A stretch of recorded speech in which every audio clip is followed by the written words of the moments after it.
Hey everyone, this is Alisha Costanzo and welcome back to my channel. I'm going to be doing my reading wrap-up for the month.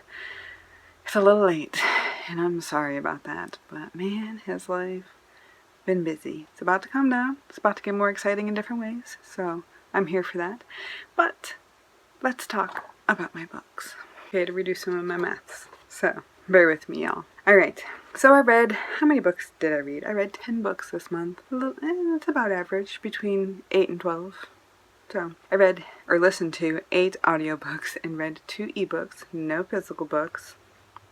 I also had 3 YA and 7 adult, which is leaning more that way here recently. And my genres that I read was 1 romance, 4 fantasy, 2 sci-fi, 1 horror, and 2 thrillers. So, what are we? In April, I read 2,613 pages, and I read 75 hours, 50 minutes, and 56 seconds, which equates to 3 days, 3 hours, 50 minutes, and 56 seconds. So as per usual, I am going to try to do my restrictive wrap-up and give you guys 1 word and my star rating for each of these, and then talk a little bit about what that word means and why I chose it. The first book that I read in April, or kind of read in April, was Montana Promises by Vella Day. I got this for a freebie and it was a box set, which was my prompt for my game, and I DNFed this. I DNFed 3 books, by the way, this month.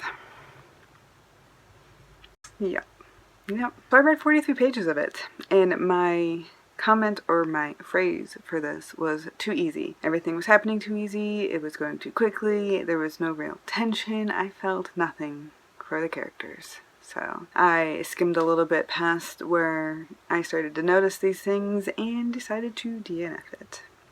I can see where other people might like it, but me and the style, and we just didn't mesh. So, yep. There's book number 1. Nice and over, quick and easy. Yes. Book number 2 was Ready Player One by Ernest Cline, and this was one of my YouTube suggest reads, so I won't get too deeply into this, but I did end up giving this a 3-star. My word for this was 80s. Now, I was born in 84, and I grew up with a lot of 80s stuff, although I'm not as clear on 80s culture because I was young during the 80s. My husband knew a lot more of the references that were in this book than I did, so I kind of just went on the overload of the 80s references. However, I really liked some of the inception moments or meta moments of Wil Wheaton narrating this and mentioning Wil Wheaton in Star Trek a couple times. I think he was actually president of something in there, in the like cyber universe thing. So that was interesting. There was a couple interesting bits of this, but overall I found this boring. So I will give way more thoughts in my vlog. That's coming soon because I'm almost done with the challenge. Finally. Okay, let's get on to book number 3, which was Bloodbound by Patricia Briggs. You're going to notice a trend this month because I read 3 of her books this month. So this was book 2 in her Mercy Thompson series, and I gave this a 4.5. My word for this was triangle. I had a feeling it was going to go this way. I had some predictions for this as well that I was pretty excited about, and it was all around fast-paced, interesting book, lots of great tension, even if some of the tropes were worn and true.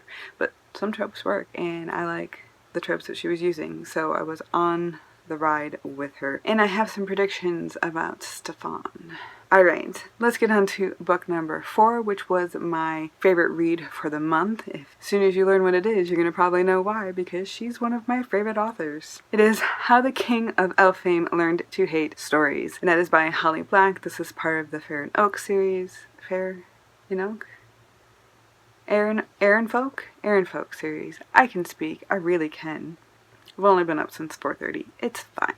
It's fine. So I gave this 5 stars, obviously. I gave the whole series 5 stars. I really, really love the world. And I know it's really tropey, and it's YA, but I really loved what she did. I love the characters, and she made me believe. She made me feel shit, so I think that's worth it. And she surprised me quite a few times, which I also think was worth it. Anyways, my word for this was rotten. And that's because the story with the boy, as it repeated, kept changing. He was always a rotten boy, and I really, really loved it because Carden was a rotten boy. And y'all, the troll, I just love how it all wrapped up. I got to see them love each other just a little bit more, and I was very, very happy with getting this book. I had put a hold on it months ago, and all of a sudden I had 7 holes, which you're only allowed 6 at the library, and it was this book, and I was number 2 in line. I was like, yes, yes. And I got through it really quickly. I didn't want to. I want more. I want more. I want so much more. Anyways, love the book. If you like the series, you're gonna like the book, and that's just pretty much how that goes. So book number, where am I? 5? Book number 5 is Lost Light by Michael Connelly, and this is number 8 or 9 in the Bosch series. I can't keep track anymore, but this was the first one where he wasn't a detective, and that is, my phrase for it was, not a cop. And I was fighting liking it at first, but when I talked to my dad about it, of course, because he's the one who got me into the series and I have so many more books to go, he said that he gets to do more things. Like, it gets interesting because he's not a cop. But I liked him having the power to fight cops with him being a cop. Like, he had more say, almost. I don't know if that's true, but it seemed really early for him to retire. And the ending, man. The ending. Whew, he always gets me with the ending. Even when I kind of know what's going to happen, he always does something. There's always something. And I gave this 4.5 stars. As usual, there's always a few little things where he repeats some words and stuff that I'm just like, good editor should have cut that out.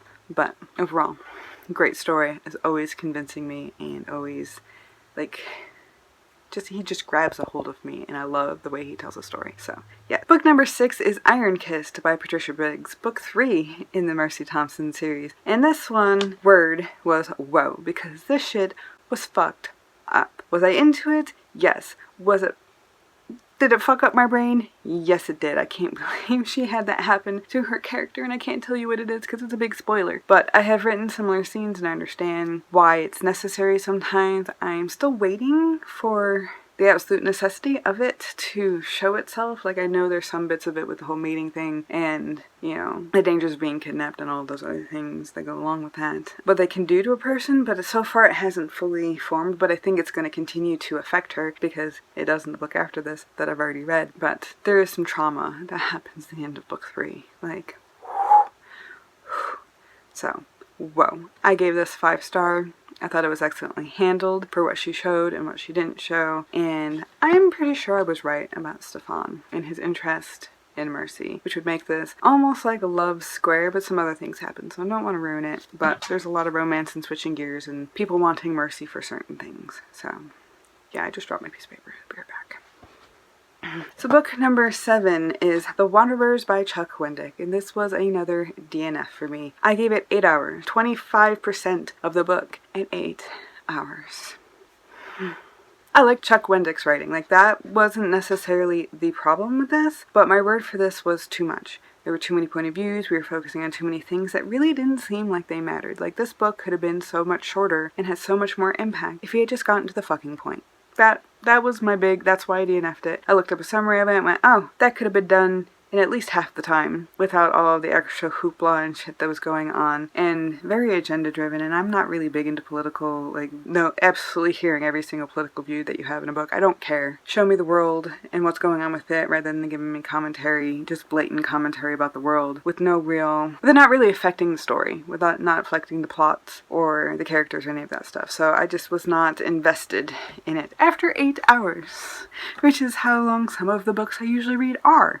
So DNF'd it. I tried. Alright, my next book is Gideon the Ninth, and this was another, was this another YouTube suggest? This was another YouTube suggest, and I DNF'd it for now. I have to wait for the audiobook because there's no way I can get through reading this. It's a style thing, and that's my word for this, is style. So it's going to be a DNF for now. I might pick it up later, but it's going to be a while. For my full thoughts, I'll have it in my YouTube suggest thing. But the idea of lesbian necromancers in space was a brilliant idea. Like, that hooked me. The character's voice hooked me. I wish that voice translated into the rest of the story, because the rest of the narration was boring. It plodded along too. I felt like we could have gone on with it. There was a couple phrase things that I didn't like. I'll talk about that in the other video. DNF'd for now. My 9th book I think I'm on was A Long Road to Mercy, and this is by David Baldacci, or Baldacci, I don't know. My dad also suggested this series, so I picked it up because I was out of books to listen to. I was waiting for another one to come in, and it was alright. My word for this was big, because the plot got a whole lot bigger. I thought it was just going to be like a detective murder thing, and it became this whole government conspiracy thing, and I had not expected that. Not sure if I really liked that bit of it. There were a few scenes that were a bit confusing on it. I gave this 4 stars. It was alright. I would definitely read the next book in this series. I kind of want to know what happens. There was just a few things where I was like, on it. But overall, I liked it. It's pretty interesting. I liked the strong female FBI agent too, because she is actually literally strong. She was in the Olympics for her strength. Powerlifting, I'm pretty sure. I'm semi-familiar with what powerlifting entails from some of the people that I watch. I've never done it, but I recognize some of the things that she talked about. He, the author, she, the character in the book. Alright, and my last full book, and one that I'm counting as read for the month, was Bone Crossed by Patricia Briggs. This was number 4? The last one was number 3. This one was number 4 in the Mercy Thompson series. Waiting for number 5 currently. And I gave this 5 stars as well. The word that I got for this was trouble, because she cannot help but get herself in trouble. That's because she actually cares. And she's the only one who can do certain things. And it was just a whole lot, like, great pacing. It's fast, character driven as well as plot driven. And I felt for them, like, I actually give a shit about this character. And they're the characters in this world. So 5 stars. 5 stars, Patricia Briggs. You're doing awesome. Alright, and I have 2 more books to talk about real quick. The first one is Year of the Witching. I am 55% of the way through this book. Because I'm more than halfway, I'm gonna count it not against my TBR game, but I am going to roll it over. I usually allow myself 1 full rollover, and I have 2 books that I'm rolling over because I'm past 50% in both of them, so I will finish them in May, or I will take a double punishment. You heard me right. I will take a double punishment in June if I don't finish both of these books this month. And I should, because my new job starts on Tuesday and I have 2 days off. Anyways, I mean, I have a lot of work to do in those 2 days too. But you know, that's what happens when you have 3 jobs and own 2 businesses. And a mom and a wife. That just happens. Alright, anyways, I'm into it so far. I'm really liking it. I just don't have the time to read it currently, so I'm rolling it over. The second book that I am rolling over is going to be Do Androids Dream of Electronic Sheep, the predecessor to Blade Runner. I am actually also really interested in this book. It's just taking me a little while because I have it on, listening to it on YouTube. Because I don't have a physical copy, I don't have an e-copy, and I can't get a hold of the audiobook for like months. So I'm listening to it on YouTube. I need internet for that. Can't listen to it on my drive. So I'm only 50% of the way through this. I definitely am going to finish this in May, or again, 2 punishments. Anyways, I'm finding it pretty cool. I didn't think I was gonna like it as much as I do based off the beginning, but it is growing on me, so yay for that. Anyways, I feel like I just talked really fast. Like, I've had a lot of caffeine, which I have, but yeah. Thank you guys for joining me. I would love to hear what you guys have been reading this month or the first quarter. I'm gonna do my quarterly update, my first one, even though it's pretty late here soon, but I still want to check in with my goals. So I'd love to know what your reading goals are currently, what your writing goals are currently, what all you're reading and DNFing and liking and not liking. I want to hear all about you. Please drop me some comments below and let me know how your reading's going. How's life's going? How you're doing? Anyways, I'll see you guys next time, and I'm going to stop babbling now. Yeah? Yeah. Alright. Bye!